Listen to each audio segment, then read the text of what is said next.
3 দিনেও জ্ঞান ফেরেনি মাগুরায় ধর্ষণের শিকার 8 বছরের শিশুটি। আশঙ্কাজনক অবস্থায় চিকিৎসা চলছে ঢাকার সিএমএইচ হাসপাতালে। কৃত্রিমভাবে তার শ্বাস নেয়ার ব্যবস্থা করেছেন চিকিৎসকরা। হাসপাতালে গিয়ে শিশুটির খোঁজ খবর নিয়ে সর্বোচ্চ চিকিৎসার নির্দেশ দেন স্বরাষ্ট্র উপদেষ্টা। জানান, ধর্ষণকারীদের বিরুদ্ধে কঠোর ব্যবস্থা নেবে সরকার। এদিকে ধর্ষণ মামলায় 4 আসামির ফাঁসির দাবিতে মাগুরার আদালত চত্বরে প্রতিবাদ কর্মসূচি পালন করেন ছাত্র জনতা। মাগুরা প্রতিনিধি সুজন মাহমুদকে সাথে নিয়ে রিপোর্ট করছেন মাহবুব কবির চপল। বসুন্ধরা ডায়াপেন্ট এখন আরো উন্নত। এই hot air through top sheet দ্রুত শোষণ করে সোনামণিকে দেয় কোমল অনুভূতি।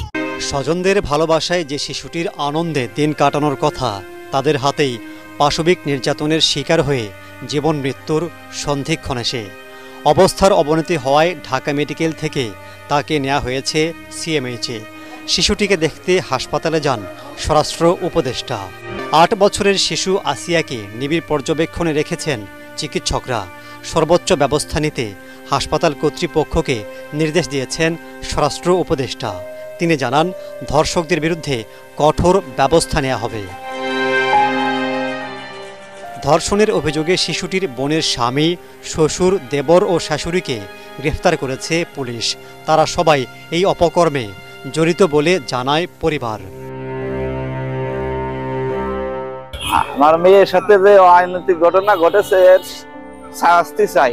কতটুকু বাচ্চা যে কিভাবে এরকম অত্যাচার করেছে হয়তো আপনারা দেখতেছেন, কিন্তু পুরোটা তো দেখেন নাই যে তার কত বিক্ষত যে কতগুলো বেলাডে আঘাত করেছে।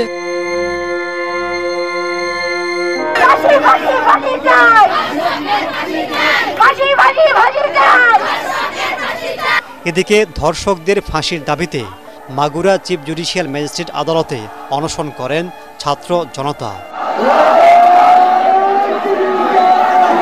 তারা যেভাবে ছোট বাচ্চাটাকে এমনভাবে অত্যাচার করেছে, আমরাও চাই যে তারও সেইভাবে অত্যাচার করে মারা হোক। ধর্ষকের চূড়ান্ত শাস্তি হোক, তার শাস্তি ফাঁসি হোক।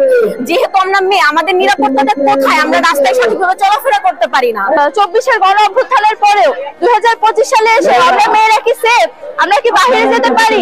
আমরা আমাদের নিজের নিরাপত্তাটাই নিশ্চিত করতে পারছি না। মানবাধিকার সংগঠনগুলো বলছে, গত 2 মাসে শতাধিক নারী ও শিশু পাশবিক নির্যাতনের শিকার হয়েছেন। আইনশৃঙ্খলার দুর্বলতার কারণেই এমনটা ঘটছে বলে মনে করছেন মানবাধিকার কর্মীরা। চলতি বছর গত 2 মাসে ধর্ষণের শিকার হয়েছে 108 জন নারী, যাদের মধ্যে 66 জন 18 বছরের কম বয়সী শিশু।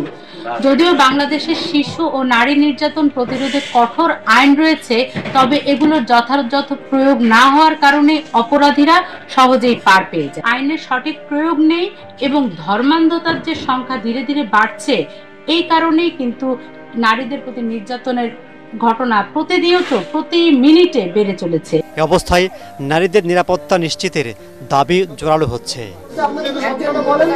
মাহবুব কবির চপল, এটিএন বাংলা, ঢাকা।